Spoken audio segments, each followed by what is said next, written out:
সাধারণ মানুষের ব্যক্তি জীবনে যে ব্যবহার এগুলোর জন্য এই স্টারলিংক নয়। বাংলাদেশে আড়ি পাতার সক্ষমতা সরকারের হাতে থাকবে, এটা স্পষ্ট। কার ফোনে আড়ি পাতা যাবে, কার ফোনে আড়ি পাতা যাবে না, কি জন্য আড়ি পাতা যাবে, মানে নিয়ম কানুন কি। সরকার মুখে বলছে যে ইন্টারনেট বন্ধ করার কোনো সুযোগ সরকারের হাতে রাখা হবে না, কিন্তু এখন যে বিদ্যমান টেলিযোগাযোগ আইন, সেই আইনে কিন্তু এই সুযোগটা আছে। স্টারলিংক বাংলাদেশে যে প্রচলিত ইন্টারনেট সেবা আছে তার চেয়ে কস্টলি।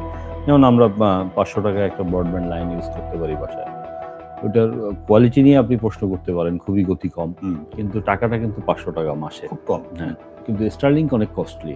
সেটা সাধারণ মানুষের এরকম ব্যবহারের জন্য নয়। আসলে স্পেসএক্সের যে উপদেষ্টা একজন আছেন, ওনার নাম হলো রিচার্ড গ্রিফিথ, উনি ঢাকায় এসেছিলেন, ওনার একটা ইন্টারভিউ নিয়েছিলাম।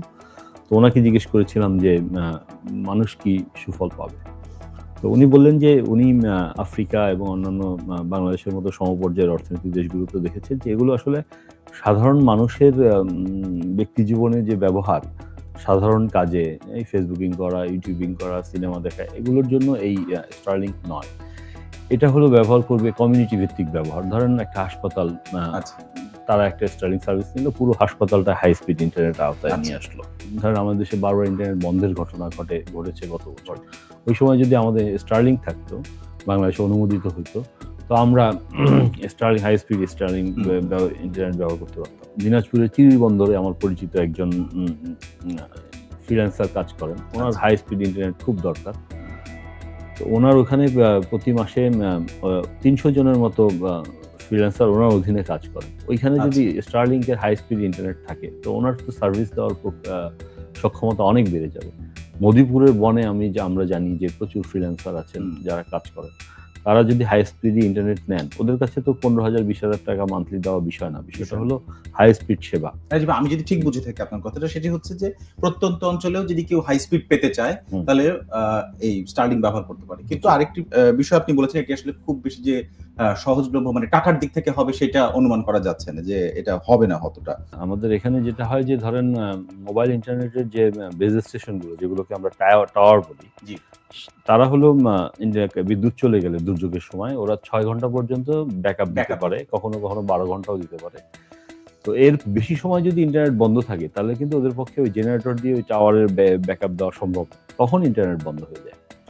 কিন্তু স্টারলিংকের ক্ষেত্রে কিন্তু এই মানে বন্ধ করে দেওয়া, যেটা বন্ধ হয়ে যাওয়া দুর্যোগের কারণে আরেকটা করে দেওয়া, এটা ভিন্ন ব্যাপার। রাশিয়ায় যে ইউক্রেনে যুদ্ধ হচ্ছে, ওখানে কিন্তু ইন্টারনেট ব্যবহার করছে, স্টারলিংক ইন্টারনেট ব্যবহার করছে। এইটাই হলো সাধারণ ইন্টারনেটের চেয়ে স্টারলিংকের পার্থক্য। এইটাই যে আপনি এটা দুর্যোগের সময় বলেন আর সরকার বন্ধ করে দেওয়ার সময় বলেন, কোনো কর্তৃত্ববাদী সরকার যদি বন্ধ করে দেয়, তারপরেও এটা ব্যবহার তাদের হাতে থাকে না। কিন্তু বাংলাদেশে একটা প্রশ্ন আসছে যে বাংলাদেশে বন্ধ করার সক্ষমতা সরকারের হাতে থাকবে কি থাকবে না। এটা বাংলাদেশে আড়ি পাতার সক্ষমতা সরকারের হাতে থাকবে, এটা স্পষ্ট। আড়ি পাতা মানে লফুল ইন্টারসেপশন, আইনানুগ আড়ি পাতা। আর সরকার মুখে বলছে যে ইন্টারনেট বন্ধ করার কোনো সুযোগ কোনো সরকারের হাতে রাখা হবে না, আইনে রাখা হবে না, কিন্তু এখন যে বিদ্যমান টেলিযোগাযোগ আইন, সেই আইনে কিন্তু এই সুযোগটা আছে। আড়ি পাতার পারমিশন থাকবে, যেটি লফুল কিন্তু থাকবে, সেইটা আসলে একটু হুমকির মনে করেন কিনা? না, এটা বড় হুমকি। কারণ হলো আপনার লফুল ইন্টারসেপশনের কথা বলেই কিন্তু গত 15 বছর আমাদের সব ধরনের যথেচ্ছভাবে আড়ি পাতা হচ্ছে। রাইট। হ্যাঁ, এখন ধরা হচ্ছে রাষ্ট্রের নিরাপত্তা, সংহতি ইত্যাদির জন্য আড়ি পাতা হবে, কিন্তু ব্যক্তির গোপনীয়তা, সংবিধানে ব্যক্তির গোপনীয়তার স্বীকৃতি দেওয়া হয়েছে। বলা হচ্ছে যে রাষ্ট্রের গোপনীয়তা রক্ষা, আইন শৃঙ্খলা রক্ষার জন্য আড়ি পাতা হবে, কিন্তু এটা কে মানে? এটার এসওপি কি, মানে নিয়ম কানুন কি? কার ফোনে আড়ি পাতা যাবে, কার ফোনে আড়ি পাতা যাবে না, কি জন্য আড়ি পাতা যাবে, কি জন্য যাবে না, এটা তো কোনো নির্দিষ্ট কোনো ইয়ে নেই। যার তার ইচ্ছা, যে যারা আড়ি পাতা সংস্থাগুলো এটা আড়ি পাচ্ছে। গ্রামে যারা কাজ করতে চায়, যারা ফ্রিল্যান্সিং করতে চায়, যেসব এনজিও অপারেট করতে চায়, চিকিৎসা সেবা দিতে চায়, এমনও তো হতে পারে যে আগামীতে গ্রামে বসে একজন রোগী আমেরিকান কোনো চিকিৎসকের পরামর্শ নিচ্ছেন ভিডিও কলে। ঠিক। তো উনি হাই স্পিড ইন্টারনেট ছাড়া এটা কিভাবে হবে? তো মানে হাই স্পিড ইন্টারনেটের অনেক সুবিধা আছে, সেই সুবিধাগুলো আমরা গ্রামে বসে পাবো এখন, এটা একটা বড় বিষয়।